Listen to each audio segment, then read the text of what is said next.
All right, in this video, we're going to look at the last component of these quadratic equations. In the first video, we talked about what it looks like if you're just graphing ax squared. And then in the second video, I showed you guys what it looks like if you throw in a c value. Now we're going to look at what the b value does. And now the b value is probably actually the most important piece out of all three of them, okay? Because what the b value controls, it determines everything else, okay? So the b value controls where the vertex is.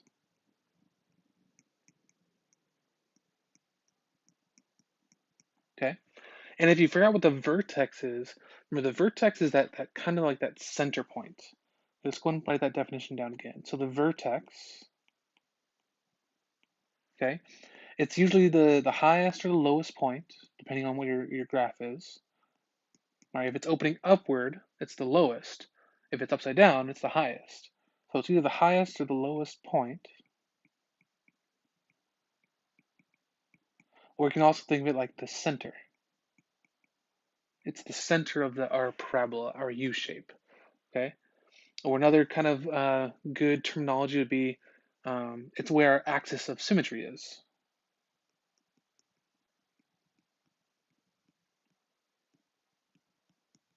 Okay. Because if you guys remember, one of the biggest characteristics of these parabolas is that they're symmetrical, right?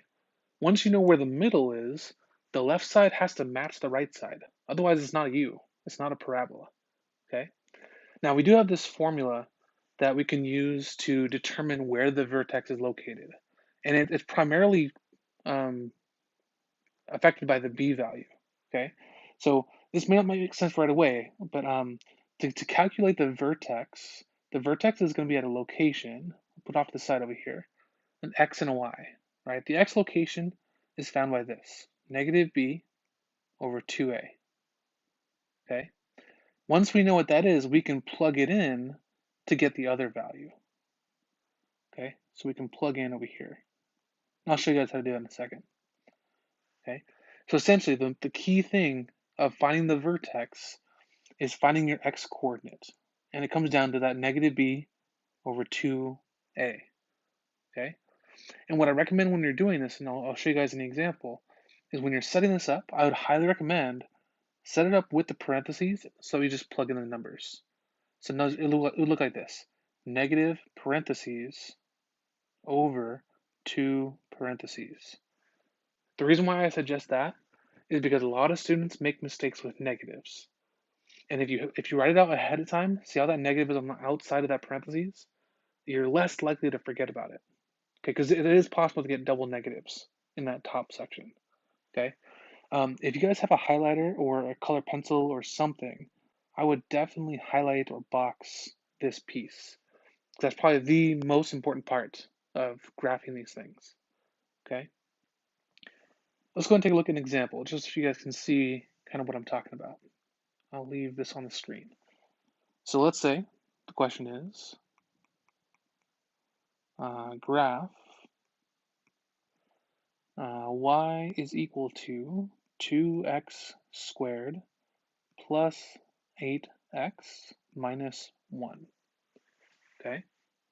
Now before this video, we had an idea of what it was going to look like before kind of doing any kind of math. We can still kind of get a general idea, right? When you look at the a value, it's a 2. So we know it's going to be upward facing, right? And because it's a 2, it's probably going to be a little bit narrow compared to the parent function, okay? But in terms of the other stuff, we don't really know, okay? The key is we got to find the vertex first. Once we know where the vertex is, everything else is pretty easy, okay? So let's do that first. Let's find the vertex, okay? And again, we're going to use this negative b over 2a value. And again, I would recommend set it up ahead of time. So negative parentheses over 2 parentheses. And then we're just plugging in the values, okay? Hopefully you're comfortable at this point. We know that this is the A, the B, and the C. Okay, so negative B, in this case, B is 8. So we'll put an 8 up here. And then the A value is a positive 2. So we'll put a positive 2 down here. Okay, so now we just got to simplify that. Okay, So to simplify that, well, on the top, negative and a positive 8, well, that's just going to make negative 8. But again, there could be a possibility in other questions where that ends up being like a double negative situation. So be extra careful with that. And on the bottom, 2 times 2, well, that gives you 4. Well, this one works out perfectly, right? Negative 8 divided by 4 gives us negative 2, okay?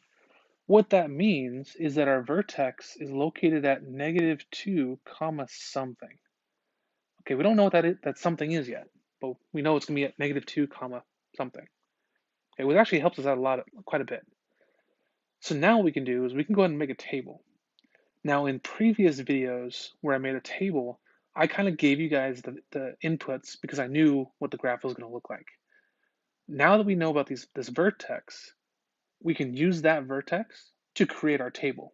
So here's what I mean. So let's go to make a table, x and y, okay? Because we know our vertex has an x coordinate of negative 2, let's make that our middle point on our table. So let's put negative 2 in the middle, okay? If that's the middle, let's get two numbers on either side of negative 2. So above negative 2 would be negative 1 and 0. And then after negative 2 would be negative 3 and negative 4. Okay, that way we'll get a good idea of what this graph looks like. And again, we'll get our vertex, right, from the center. Okay, so now we just got to plug in the values to get our points. So plugging in 0, it's plugging in 0 for x. So wherever there's an x, we have to plug in a 0. Here's what that looks like. 2 parentheses, plug in 0, squared, plus 8 parentheses, plug in 0, minus 1. So I'm using that original equation, but wherever there's an x, putting a 0. Okay. Now we can do some math, and you can use calculators if you need to. 0 is the easy one, right? Because 0 squared is still 0, and then times 2, it's gone. Still 0. 8 times 0, 0. Still gone. Okay? So we just have negative 1 left over. Okay, that one's easy. For the negative 1, same thing. So 2 times negative 1 squared plus 8 times negative 1 minus 1. Okay, here's where you may want to use a calculator to kind of make sure you do it correctly, right? But we got to do this, the exponents first, right? So negative 1 squared. Well, that's negative 1 times negative 1, which gives us positive 1. And then 1 times 2 gives us 2. Okay, next piece. 8 times negative 1, that's just negative 8. And we can bring down that minus 1. And then the last piece, let's combine those together. 2 minus 8 minus 1, well, that gives you negative 7. So we know this is going to be negative 7. Okay? All right, now for the important one. This one's the most important because the vertex tells you where the middle point is going to be. So we'll plug that in. So 2, I'll color code this one, plugging in negative 2 squared. Oops. Plus 8 times negative 2 minus 1. Again, use calculators if you need to. Don't be ashamed to do so. Okay, exponents first. Negative 2 squared. Well, that's negative 2 times negative 2, which gives us positive 4. And then 4 times 2 gives us 8. Okay. Next piece, 8 times negative 2. Well, that's negative 16. And then let's bring down that minus 1. Okay, and the last step, 8 minus 16 minus 1 gives us negative 9. So we know our vertex, again, the key point here is negative 2 comma negative 9. We can even go and fill that up here now. Now we know this part is negative 9. Okay.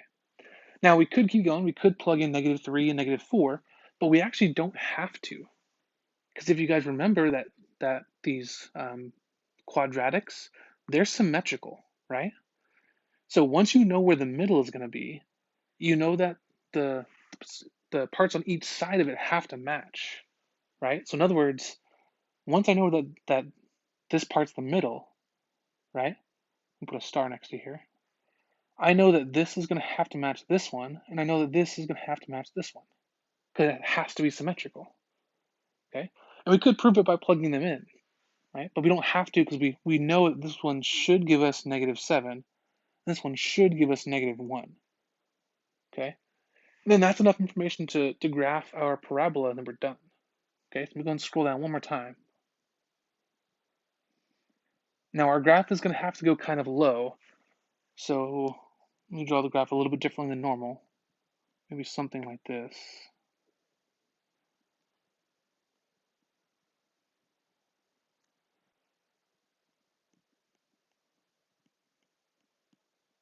Because we know what our values are, we can adjust our graph to fit what we need. We know that we're going to have to go at least 9 spaces down, okay? All right, let's go and plot the points. So again, we know the vertex. The most important point is this center one, -2, -9. Okay, so that's left 2, down 9, which is right here. Okay. Now let's kind of graph the other points. So -1, -7. So that's left 1, down 7. So 1, 2, 3, 4, 5, 6, 7. It's right here. Okay. Because we know it's symmetrical, we know that the other point has to match on the other side of the vertex. So -3, -7, that's left 3, down 7. 1, 2, 3, down 7. It has to be level with that other point because it's a parabola. Okay, and the last two, 0, -1. So that's 0, down 1 space, right there. And the last one, -1, -4, left 4, down 1. Again, it's level with that other point across the way to get this symmetrical shape. And now we can draw a parabola, right? So we know it's going to be kind of narrow, and it bounces back up there. And there we go. Okay. So again, the key to this graphing style is you have to get the vertex first. And where that vertex comes from that -b over 2a. That is the most important thing when graphing these quadratics. Okay, everything is based off of that.